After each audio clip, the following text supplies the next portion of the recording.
Welcome to the English news of Bình Phước Radio, television station, and newspaper. Here are the headlines for today, and I'm Thu Anh. Bình Phước developing tours to historical sites. Southeast Regional Fine Arts Exhibition on horizon. Digital transformation crucial to a self-reliant economy. FBI hands over cultural artifacts, antiquities to Vietnamese embassy. Visiting historical sites is a form of travel that not only helps visitors learn about the sites, but also stirs up patriotism and shows respect to those who make sacrifice for the country.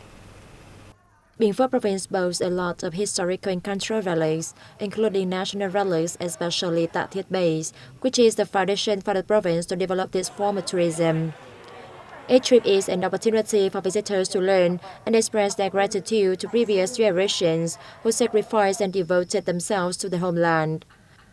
However, experts say, for this type of tourism to attract visitors, Bình Phước province should strengthen the combination with other activities and boost promotional campaigns. The 27th Southeast Regional Fine Arts Exhibition 2022 will open in Bình Phước Province shortly, organized by the Vietnam Fine Arts Association in association with Bình Phước Province.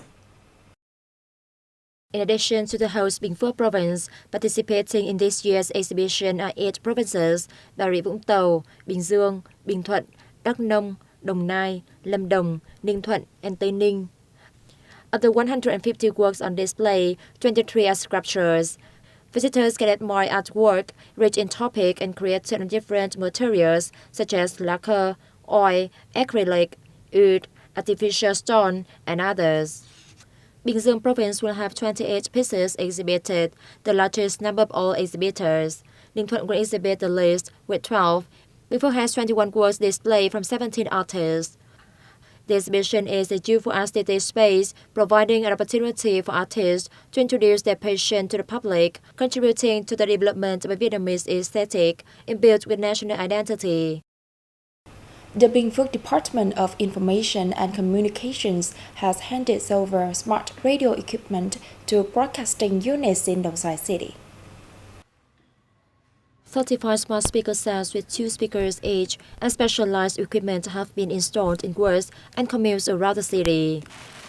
Equipment such as computers, digital converters, and microphones for broadcasting have been also installed at the city's radio and television station. After installation, technical staff at the broadcasting units then received instruction on operating the equipment and putting it into use. The installation of the smart radio system is part of the Investing in Smart Speaker Systems for Communes project, with total investment of 60 billion Vietnam dong from the provincial budget.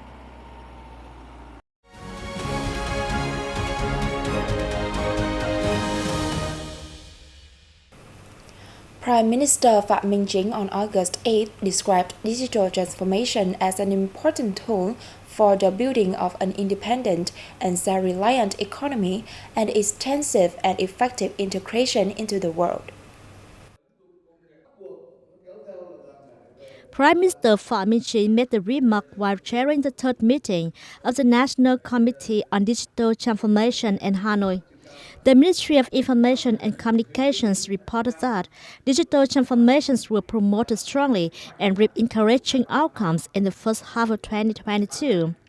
So far, 100% of enterprises have used e-invoices. E-commerce revenue reached over 11% of total retail sales, compared to the target of 7%, and over 70% of the adopts of smartphones, compared to the target of 85%.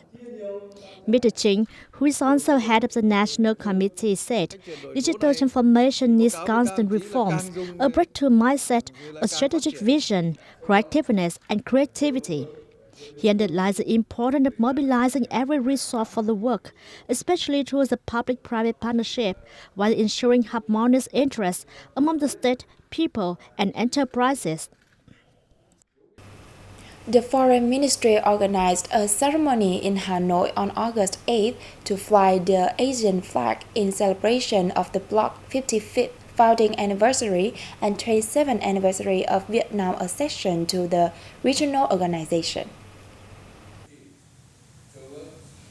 The Foreign Ministry organized a ceremony in Hanoi on August 8 to fly the ASEAN flags in celebration of the bloc's 55th founding anniversary and 27th anniversary of Vietnam's accession to the regional organization, July 28, 1995. The ceremony was chaired by Foreign Minister Bùi Thanh Sơn and attended by ambassadors of ASEAN countries and ASEAN partners. Minister Sơn said the foundation of ASEAN 55 years ago created the presidents of regional countries to realize their aspiration for a peaceful, stable region with sustainable and inclusive development. The annual ASEAN flag hoisting ceremony is held in each ASEAN member state to honor the common values and express a determination to promote solidarity and cooperation. ASEAN flag colors, blue, red, white, and yellow, represent the main colors of the member countries' flags. It symbolizes unity and support for the bloc's principles and mission, and represents a stable, peaceful, united, and dynamic ASEAN.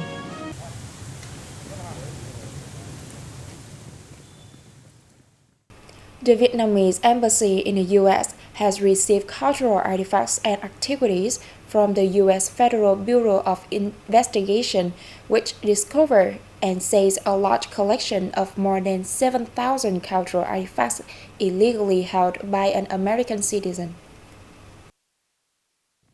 The transfer took place at the Vietnamese embassy in Washington last week in the presence of representatives from the U.S. Department of State and Department of Homeland Security.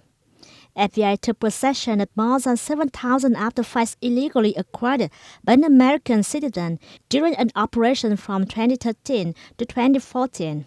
A year before his death, the man agreed to relinquish the items and wish to return them to their rightful owners.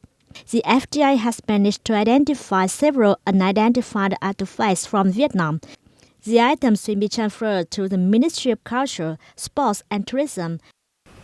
Consumer demand for gold in Vietnam amounted to 14 tons in the second quarter of this year, posting a year-on-year rise of 11%.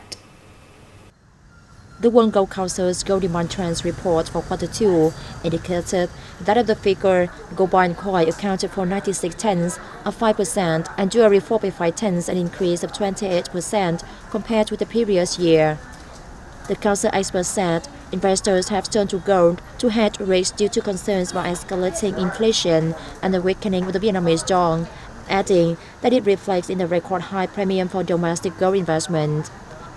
The strong increase in jewelry demand compared to the same time last year was attributed to a decline in the domestic gold price and the optimism of consumers in the context of the global economic recovery, along with a stimulus package worth $15 billion proposed by the Vietnamese government.